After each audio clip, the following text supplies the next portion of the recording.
there was a question coming up regarding money. There was a couple and the female part had a lot more money than the boyfriend, but the boyfriend didn't realize that only after 3 years.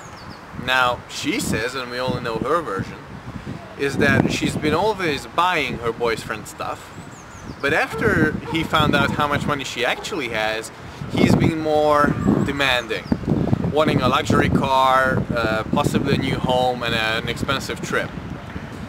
And also weird things came up is that he started referring to her money as our money. Now what can we do in such a situation? Money in couples can be one of the best things that keep them together and one of the worst things that set them apart. I recommend a very simplistic approach. We use the following model. We calculate our expenses, the minimum of rent, food, clothing, etc.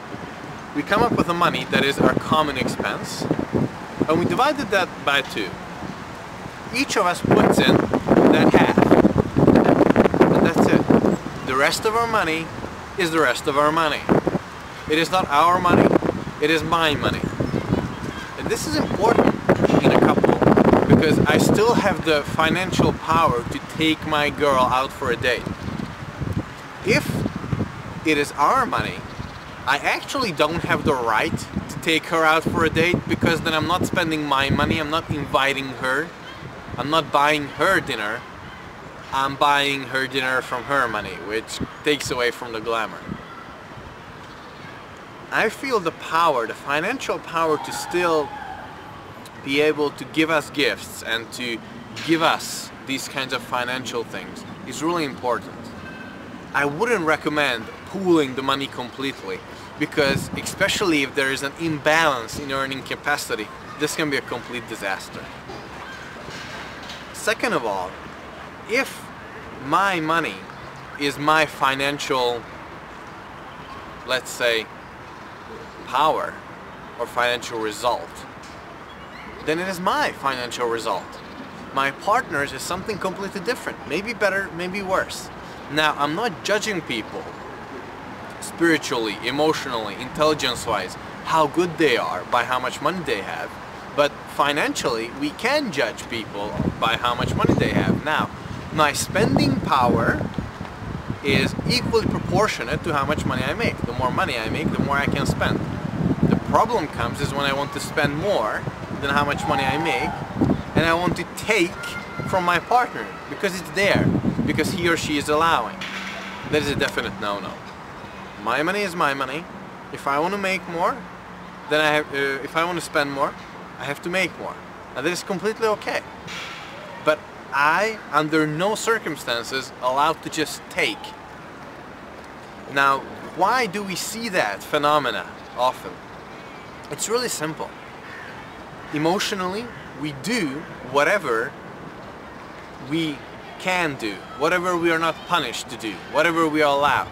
Now, if I take money once and I'm not called upon and say, listen, this is definite no-no, because maybe my partner is afraid that she will lose me and she doesn't want to lose me, so she allows me to take her money, then I do that again and again and again. It's because emotionally there isn't a stop. There isn't pain associated to me doing that. For me, I cannot do that because there's too much pain associated to that. I feel that if I start to do that, our relationship will die, and that's a lot bigger pain than that amount of money. So, if we are able to do that, if we're able to cover all the expenses and keep all our extra money separate, then we can still treat each other with gifts, treat each other with special occasions, and we can still keep that kind of uniqueness of the times we spend together. And regarding money, there is also another strategy I would like to share with you, something that really worked in me, is to not have a stable lifestyle, because it's very easy to get used to these things, but to have certain kind of waves. To create times where I live a more simplistic life, so that in comparison, when we live a more glamorous, more spendingful life, there's a contrast, and that contrast is what I find is what is entertaining, what is bonding, not the actual level of our lifestyle. So if, say, we go out to eat 7 times a week, it's not that unique. If we choose to stay at home and cook and go out once every week, then that becomes special. Or if we have to go out to eat because our schedule doesn't allow that, then we can choose one specific place where we go once every week, where that becomes special. To keep those things that are special.